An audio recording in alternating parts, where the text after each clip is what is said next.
أحب الرسول وآل الرسول محبة مستمسك بالهدى لهم في فؤادي هوى من هوى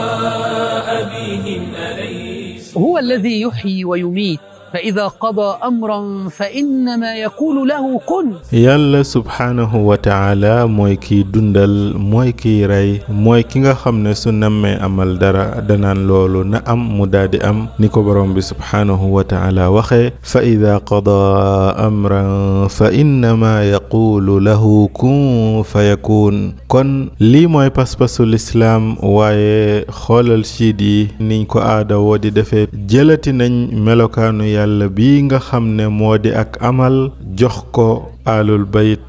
comme ni ñu leen koy taqale jàpp nañ ne Ali ibn Abi Talib moom bu nee dara na am mu daldi am jàpp nañ ne alul bayt ñooy ñi nga xam ne nag ñooy doxal àdduna ñooy ñi nga xam ne suñu waxee nangam na am na daldi am waaye li ci yéeme mooy ñii ñuy wax ne ñoo naan na am mu am ñoom ñooy boroom kun fayakun ñoom sidi ci seen bopp nangu nañ ne ñenn ci ñoom dañ leen a faat ñenn ñi dañ leen a posone ndax xam ngeen ne ñoom ay nit ñu baax lañ woon waaye seeni noon fu ñu leen jëkkuwaan daan nañ leen yongaan di leen rey ñi ñu leen di dugal ci ay xeex yoo xam ne lay seen yéene rek mooy jël seen bakkan waaye li jara laaj mooy imam yi ñuy wax ne dañoo am kun fayakun bañ leen di rey di leen posone ak di leen toroxal ci ay xare ak di leen fekk ci seeni kër di rey seeni njaboot ñoom fan la seen kun fayakun boobu nekkoon loolu moo jara laaj kenn gi ni ci boroom xam-xamu siidi ñu ngi koy wax Ridwaan Darwish nga xam ne libane la ku ñu xam la ci siidi mu génn ci seen chaîne boobu ñuy wax Qanaatul Anwaar xool leen lu muy wax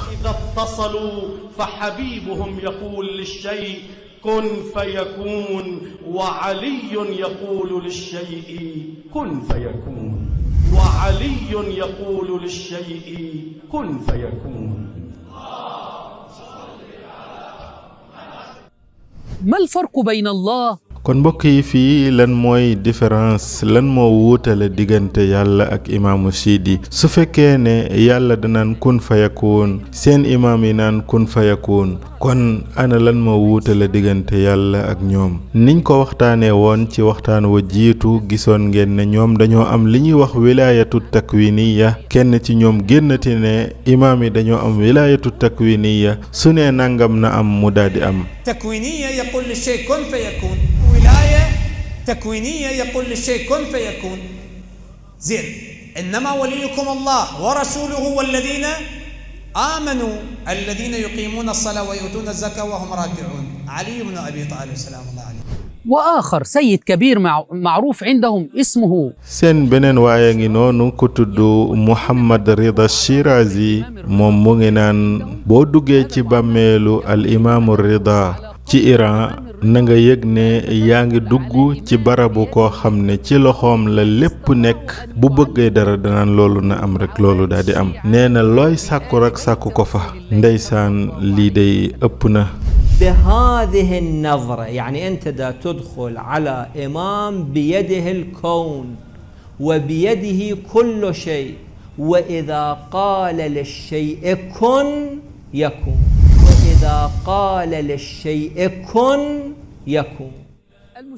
lii yéeme na ci bokkaale moo tax gis ngeen ñoom dañuy fexe ba wekk xolu ñi leen topp ci siidi di leen wekk ci alul bayt di wane ne ñoom li yàlla di def lépp dañ koy def te loolu xam ngeen ne li muy jur mooy nit ñi fàtte yàlla topp ay mbindaafanam xel nag des ko war a jëfandikoo ci yu nu mel waaw ki nga xam ne da ngay dugg ci bàmmeelam moom mu nekk ku faatu te bu ne nangam mu am mu daldi am lépp lu ne ci loxoom la nekk waaw lu tere woon moom mu musal bakkanam ci faatu loolu mooy laaj bi nga xam ne nag moo jara laaj keneen ci ñoom bëgg a layal loolu di génnaat di wax ne yow sax yow mi déglu ak di seetaan yow mi jàkkaarloog man mën nga sax am kun fayakun ndax borom bi subhanahu wa ta'ala moo wax ci loo xam ne gis nga dañuy sosal yàlla ne yow sama jaam topp ma boo ma toppee rek mel ni man wala iyaazu billah ata'ni takun mithli taqul lish-shay'i kun فيكون تقول للشيء كن فيكون ñii day lii la ñuy fas wéetal yàlla amuñ ci cër seen pas-pas moo di bokkaale seen pas-pas mooy li yàlla jagoo pour ñu jël ko di ko jox imaam yi borom bi subhaanahu wa taala tere na loolu nee na wala yushriku fi xukmihi ahada borom bi subhaanahu wa taala ay atteem du ci boole kenn kon kan la ñuy dëggal alquraanul karim wala borom xam-xami siidi assalaamu aleykum wa rahmatullahi wa barakaatuh الكريم أم علماء الشيعة في الورى سؤددا هم القوم مثل نجوم الدجى لمن تاه في مهمهات الردى برئت إلى الله من كل من أساء لهم فافترى واعتدى